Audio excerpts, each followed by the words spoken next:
하나님의 말씀은 고린도 전서 15장 12절과 13절입니다.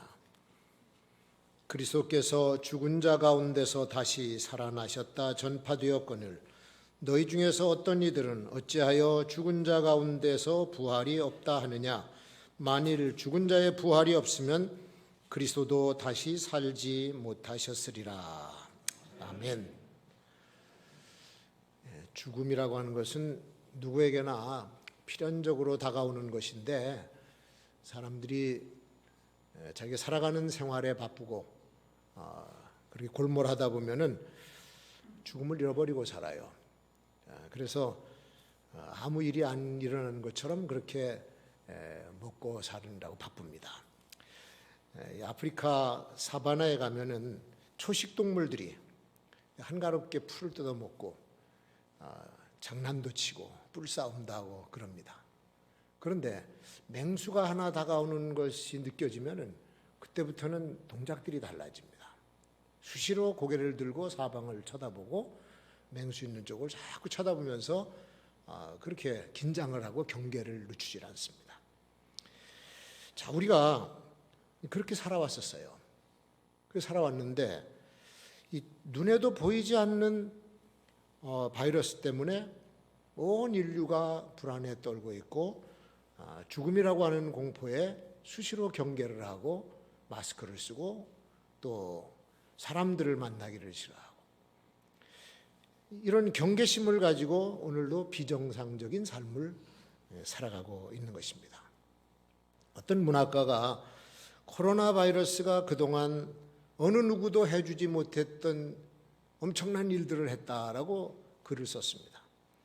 어느 지역에서는 분쟁과 전쟁을 그치게 하고, 그렇게 정신없이 헐떡거리며 살아가던 현대인들의 삶에 너무 많은 시간을 안겨줘서 그 남는 시간에 무엇을 해야 될까를 고민하고 있다는 거예요. 그리고 집안에 식구들이 모여 앉으니까 그제서야 자녀들에 대한 이해를 하게 되고, 자녀들은 부모가 계시다고 하는 것을 인식하게 되더라. 그리고 그동안 우리가 누리면서 살아왔던 그 모든 삶들이 얼마나 소중하고 감사한 축복이었는가, 이것을 깨닫게 해준 것이 눈에 보이지 않는 코로나 바이러스가 있다는 거예요. 듣고 보니까 옳은 얘기 같습니다. 우리는 수십 년을 살면서도 내게 부여된 생명이 얼마나 소중한 것인지, 그동안 내가 살아왔던 모든 것들이 하나님이 주신 축복이었다라고 하는 것을 깨닫지 못하고 살았었어요. 그렇게 살아가는 우리의 삶, 내 생명, 이것이 돈 주고 산 것도 아니고 내가 노력해서 얻은 것도 아니에요. 사실 생명이라고 하는 것은 하나님께로부터 부여받은 것이 제가 가지고 있고 여러분이 가지고 있는 생명인 줄로 믿습니다. 우리가 수십 년 살아가는 그 짧은 인생 여정도 이게 내 맘대로 결정하고 살아가는 것이 아니었었어요. 내 맘대로 되는 게 뭐가 있었습니까? 눈에 보이지 않는 그 어떤 것으로 인해서 내 삶은 거기서 끝날 수도 있고, 또 눈에 보이지 않는 어떤 것으로 인해서 나는 기대하지도 못했던 축복을 얻을 수가 있는 그런 기회를 얻을 수가 있다, 그런 얘기죠. 그런데 생명에 관계된 것은 내 맘대로 주관하는 것이 아니다. 생명은 절대자요 창조주이신 하나님만이 주관하시는 줄로 믿습니다.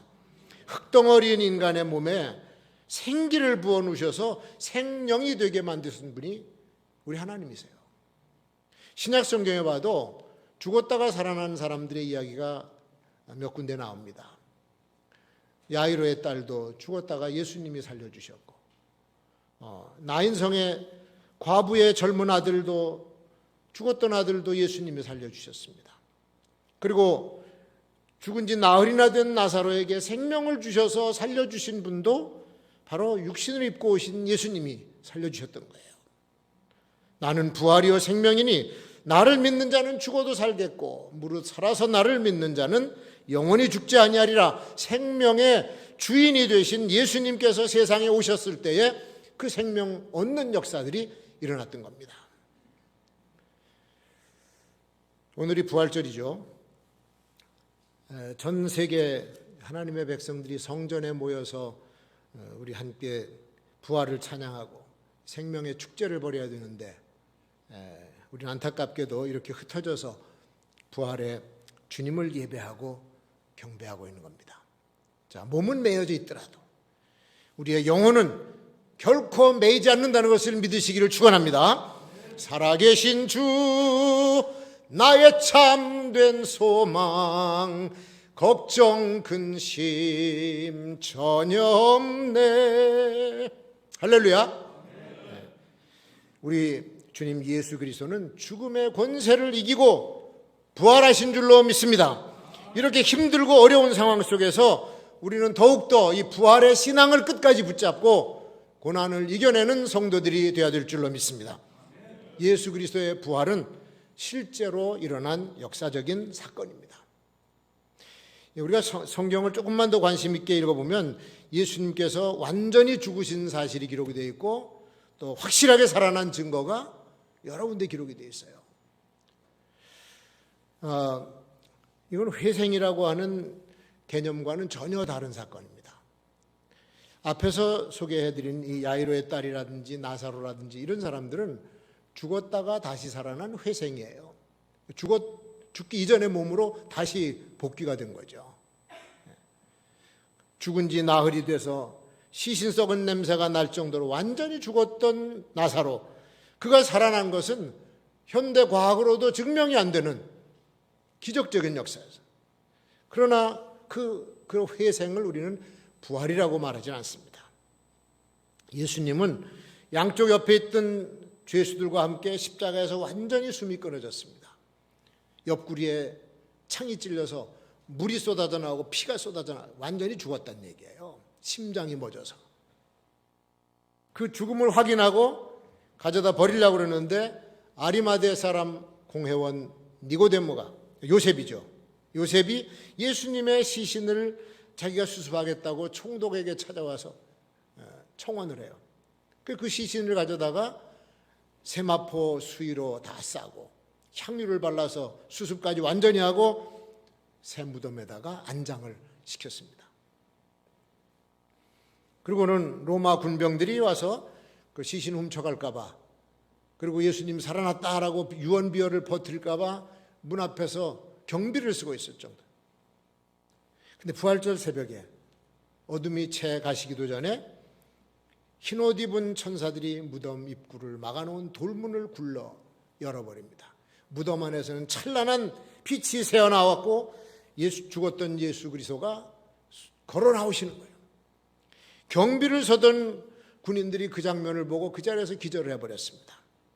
예수님의 부활을 맨 먼저 본 사람들은 12제자가 아니었었어요. 막달라 마리아가 제일 먼저 봤습니다.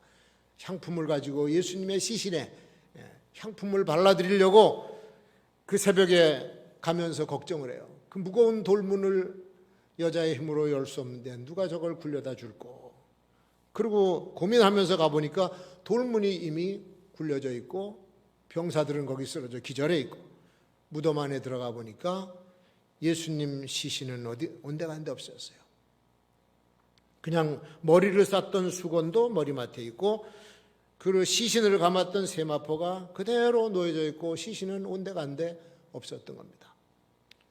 그래서 도대체 누가 우리 예수님의 시신을 가져갔을까 훌쩍거리면서 무덤 문을 나오는데 부활하신 예수님이 마리아 앞에 딱 서 계신 거예요. 그거를 마리아가 예수님인 줄 알아보질 못했습니다. 그냥 동산지기, 무덤지기인 줄 알고 당신이 우리 예수님의 시신 어디 가져가는 사람 못 봤어. 그러니까 그가 마리아야 라고 이름을 불러. 그리고 자세히 보니까 그분이 예수님이셨던 거예요.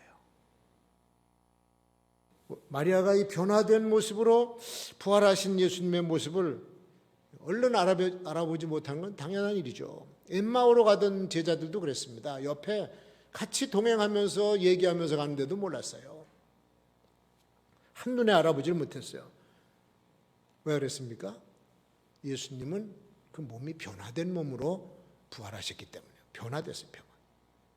그러니까 그 몸을 그대로 가지고 제자들이 숨어있는 곳에 나타나셔서 몸을 보여주시고 도마가 그걸 못 보고 의심하니까 도마가 있을 때 또 나와서 보여주시고 못자국, 창자국을 보여주시면서 믿음 없는 자가 되지 마, 믿는 자가 되라.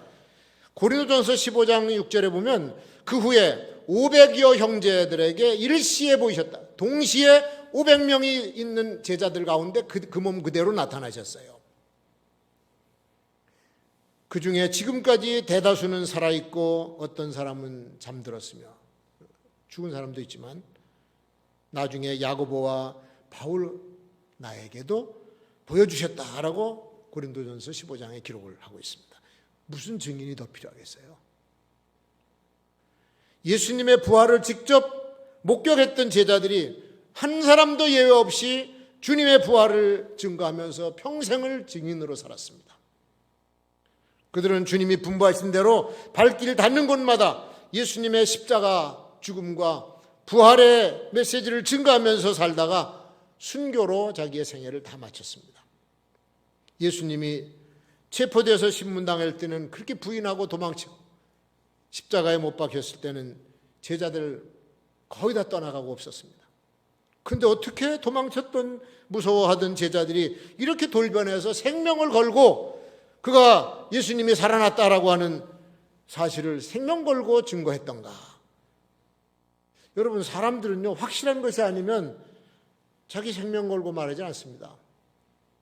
어떤 누가 거짓말을 생명 걸고 하겠어요? 또 예수님의 부활이 자기와는 아무 관련이 없다고 하면 자기 생명 걸고 나서지 않습니다. 역사적으로 확실하게 일어난 사건, 그들이 자기 눈으로 똑똑히 봤고, 그리고 그런 제자들만이 예수님의 십자가와 부활을 증거하는 증인으로 살았던 겁니다. 주님은 그렇게 당신의 제자들에게만 부활하신 몸을 보여주시면서 내가 본 대로 증거하라고 명령을 하신 거죠. 역사적인 사건이에요. 이건 뭐 의미도 아니고 개념도 아니에요. 이 예수님의 부활은 성도들의, 믿는 자들의 최대 소망인 줄로 믿습니다. 재앙 속에서 벗어날 수만 있으면 그게 1%의 가능성만 보여도 거기에다가 희망을 겁니다. 요즘 중국 바이러스 잡을 수 있는 백신을 발명하려고 전 세계 아주 과학자들, 전문가들이 여기저기서 연구를 하고 있어요. 아마도 머지않아 백신이 발명되리라고 봅니다만은 그냥 막연한 기대감이죠. 막연한 가능성을 놓고 우리는 거기다 희망을 겁니다. 수백만 분의 1 가능성만 보여도 사람들은 거기다가 희망을 걸어요. 백신이 나올 거야, 나올 거야. 예수님의 부활은 그분의 부활로만 끝나는 것이 아니라고 성경에서는 가르쳐주고 있어요. 예수님, 당신을 따르는 자, 제자들을 당신의 나라로 데려가시기 위해서 오신 거예요, 사실은. 그래서 메시지도 하나님의 나라입니다. 처음부터 그 목적 가지고 오셨고, 그 목적 가지고 제자들을 부르셨고, 그 목적을 가지고 저와 여러분을 부르신 줄로 믿습니다. 내가 가서 너희를 위해서 처소를 예비하면 내가 다시 와서 너희를 내게로 영접하여 나 있는 곳에 너희도 있게 하리라. 내가 너희를 고아와 같이 버려두지 아니하고 너희에게로 오리라. 조금 있으면 세상은 나를 보지 못할 것이고 세상은 나를 보지 못할 것이요 너희는 나를 보리니 이는 내가 살아있고 너희도 살아있습니다. 요한복음 14장에 이렇게 말씀했어요. 나는 살아있고 너희도 살아있다. 사도 바울의 말씀 비슷합니다. 예수님의 부활 사건이 그를 따르는 제자들, 소위 예수 그리스도를 믿는 사람들을 위한 것이다 라고 가르쳐줍니다. 만일 죽은 자가 다시 살아나는 일이 없으면 그리스도도 다시 살아난 일이 없었을 것이요 그리스도께서 다시 살아나신 일이 없으면 너희의 믿음도 헛되고 너희가 여전히 죄 가운데 있을 것이요 또한 그리스도 안에서 잠자는다도 다 망한 사람이다. 예수 믿고 소망 걸었던 사람들이 다 망한 사람들이라는 거예요. 부활이 없으면. 그래서 부활은 기독교의 핵심 교리입니다.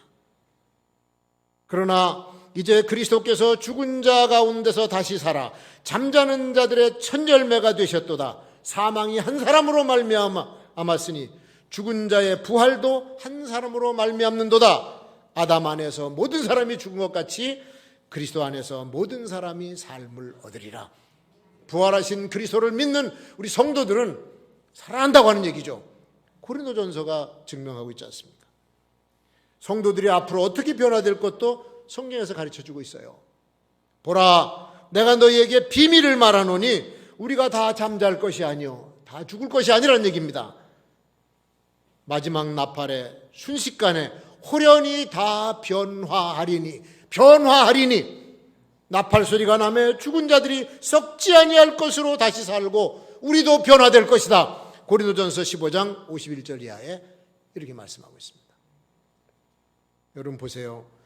부활하신 주님의 몸이 바로 변화된 몸이고 우리 그리스도인들이 앞으로 입을 몸이 바로 그 몸입니다. 변화된 몸을 입는다는 거예요. 그래서 고린도전서 15장 53절에 이 썩을 몸이 썩지 아니할 몸을 입게 되며 이 죽을 몸이 죽지 아니할 몸을 입게 된다. 썩을 몸인데 이게 썩지 아니할 몸으로, 죽을 몸인데 죽지 아니할 몸을 입게 된다는 거예요. 그럼 그 부활은, 예수님의 부활은 주님만의 부활이 아니라 우리들의 부활이다 이거죠. 우리. 세상 사람들에게는 감추어진 비밀입니다. 그런데 예수님의 부활은 그를 따르는 제자들에게만 보여주고 알게 한 신자들의 특권입니다. 이거는 예수님 살아나셔서 절대로 다른 사람에게 그 몸을 보여주지 않으셨어요. 예수님의 부활은 우리 존재가 땅에서 살다가 없어지는 허무한 존재가 아니다라고 하는 것을, 그걸 가르쳐주는 엄청난 메시지입니다. 이거는 지금 우리가 세상에서 고통을 당하면서 살고 있습니다. 너나 할 것 없이 불안과 절망 속에서 살아가고 있는 것이 오늘 우리 사람들의 세상살이에요. 특히 마지막 때가 되면 이 고통은 말할 수 없이 커져요. 말할 수 없이. 상상하지 못했던, 기대하지 못했던 일들이 터져나오는 거예요. 더 절망적이고 더 아프고 고통스러운 일로 가득 차게 됩니다. 제가 늘 말하지 않았어요. 뭔 일이 터질 때마다 이건 아무것도 아니다. 이거는 우리의 삶은 더 고통스러워질 뿐이지 나아질 것이라고는 기대하지 말아라. 주님이 가까이 오시기 때문에, 이거는 제가 만들어낸 말이 아니라 주께서 예언하신 말씀이고 선지자들이 예언한 말씀이기 때문에, 성경에 기록된 말씀이기 때문에 드리는 거예요. 그대로 이루어지는 과정이에요. 그러니까 세상에서 희망을 찾으려고 하지 마세요. 세상은 결코 우리에게 참 희망을 주질 못합니다. 이제 4월 15일 내일 모레는 자유대한민국 국회의원을 선출하는 총선 날입니다. 후보들이 여러 당에서 출마해가지고 자기들이 지역을 행복하게 하고 나라를 바로 세우겠다, 희망을 주는 일꾼이 되겠다, 요즘 거리거리 다니면서 확성기 틀어놓고 난리를 칩니다. 선거 날에 꼭 나가서 투표하세요. 어떤 분이 그랬더라고요. 투표는 내가 좋아하는 사람을 뽑는 것뿐만이 아니라 싫어하는 사람을 떨어뜨리는 거래. 솔직히 우리 선거구의 여야 의원들 다 그 후보들 마음에 안 들어요, 저는. 그러나 떨어뜨릴 사람은 떨어뜨려야 돼. 모든 문제를 다 자기네들이 해결할 줄 알고 소리를 칩니다. 그래도 그 일꾼이 될 것이라고 믿는 사람들을 잘 살펴서 찍으셔야 돼요. 그동안 많은 정치인들이 사람들에게 희망을 준다고 공약도 하고 큰 소리를 쳤는데 나중에 보니까 다 실망만 안겨줬어요. 계속해서 그랬습니다. 전에도 그랬고 앞으로도 그럴 거예요. 그러니까 그들에게 희망을 걸지 마시고 참된 소망은 주 예수 그리스도 안에 있다고 하는 사실을 믿으시기 바랍니다. 예수 그리스도의 부활이야말로 우리가 가지고 있는 소망 중에 가장 위대하고 큰 소망이에요. 그리고 주님의 부활은 죽음의 저주에 대한 완전 승리입니다. 지금도 사람들은 이 생명에 대한 위협을 느끼면서 살아가고 있지 않습니까? 여러분, 바이러스에 인해서 전 세계 인류가 다 죽는 것도 아니에요. 근데 거의 모든 사람이 그것 때문에 생명의 위협을 느끼면서 살아갑니다. 요새 그래서 우울증 걸린 사람들이 그렇게 많대. 밖에 나오질 못하니까 얼마나 답답하겠어요. 이 화창하고 꽃피는 춘삼월 4월달 얼마나 좋은 날인데 놀러 가지도 못하고 이게 무슨 짓입니까? 애들은 학교 가고 싶어서, 더군다나 이제 신입생 들어간 애들은 잔뜩 기대에 부풀어 있는데 학교도 못 가고 있고, 교회 사람들 모인다 그러니까 와서 감시하고, 나이트 클럽은 그냥 열어놓고, 그게 무슨 짓입니까 도대체? 그럼 사람들이 우울증에 시달리고, 요즘 또 그동안 서로 떨어져 있다가 싸우지도 않던 부부들이 싸우고 이혼하는 사람들도 많대. 보세요. 다가오지도 않는 위험을 미리 겁내고 불안에 떠는 사람들이 많아졌다고 하는 얘기입니다.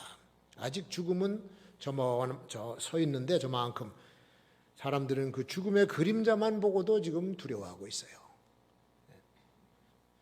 어제까지만 해도 아무런 근심 없이 평상시처럼 우리 수다 떨고 웃고 여기저기 다니면서 그렇게 살았습니다. 근데 어제까지는 그렇게 살았는데 만약에 병원에 가서 진찰을 했는데 암으로 판명이 됐어요. 암이 퍼졌다라고 하는 소리를 듣는 순간 그때부터 그 사람은 생명의 위협을 느끼고 머리가 복잡해집니다. 머리가 복잡해져요. 내가 죽을 날이 몇 개월밖에 안 남았는데 무엇을 먼저 처리해야 될 것이며, 가족관계, 친구관계, 동업하던 사람들과의 관계, 나와 관계가 좋지 못했던 사람과의 관계 어떻게 정리할 것인가, 재산, 또 하다가 못한 일들 이거 어떻게 할 것인가. 죽음이 딱 가까이 와 있으면 이렇게 복잡해지는 거예요. 죽음이라고 하는 것은 누구에게나 피할 수 없는 삶의 과정이지만 막상 죽음이 눈앞에 닥친 사람의 심정은 그렇게 단순하지만은 않아요. 그래 요즘에 이 상황이 나아지는 것이 없이 계속 진전이 되면 보도에서는 조금만 더 참아라, 몇 주 있으면은 잡힐 것 같다, 이런 얘기로 그런 뉘앙스로 들립니다만은 이거 쉽게 안 잡혀요, 여러분. 과거의 중세 시대에도 역병이 번지면요 보통 8년 9년 갔어요. 사람이 많이 죽은 다음에 끝났어요. 근데 요즘에 이 상황이 나아지는 것도 없이 계속 진전되면은 상당히 복잡한 시나리오가 나옵니다. 원래 이 역병은 경제적인 것과 같이 맞물려 돌아가요. 경제와. 경제적인 몰락과 함께 와요. 정치 외교는 물론이고 경제적인 파탄, 사회 문화까지도 엄청난 변화를 입힙니다. 벌써 제조업에 타격을 입었어요. 우리 금융, 여행업, 운송, 교통, 문화, 예체능, 스포츠 경기까지 전부 다 지금 타격을 입어서 이만저만이 아닙니다. 물류와 유통에 차질이 생기면 식품과 필수품이 고갈이 됩니다. 아무리 농산물이 많이 생산돼도 유통이 되지 않으면 생산자나 소비자나 망해요. 우리나라 식량 자급도가 25%입니다. 식량이 없어요. 쌀을 많이 비축을 해놔야만 그나마 어려울 때 먹고 살 수 있는데 농협에 있는 창고들이 지금 쌀이 그렇게 많던 게 다 없었다는 얘기도 있고, 그러면 쌀을 수입을 해야 되는데 베트남이 쌀 수출 국가고 미국에서 식품이 중국에서 들어와야 됩니다. 베트남은 쌀 수출을 금지해 버렸습니다.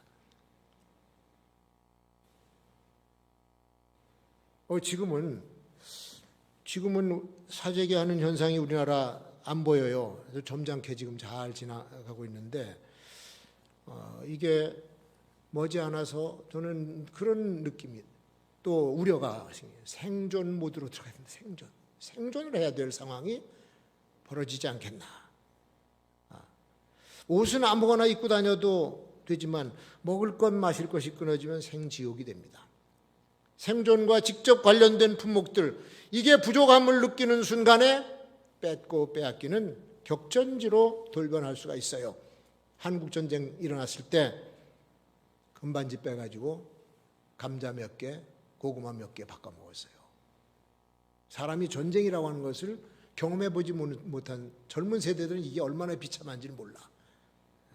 돈이면 다 되는 줄 아는데 돈은 휴지 조각이고 금, 은, 폐물, 보석, 돌덩어리예요. 쓸모가 없어서 그걸 먹을 겁니까?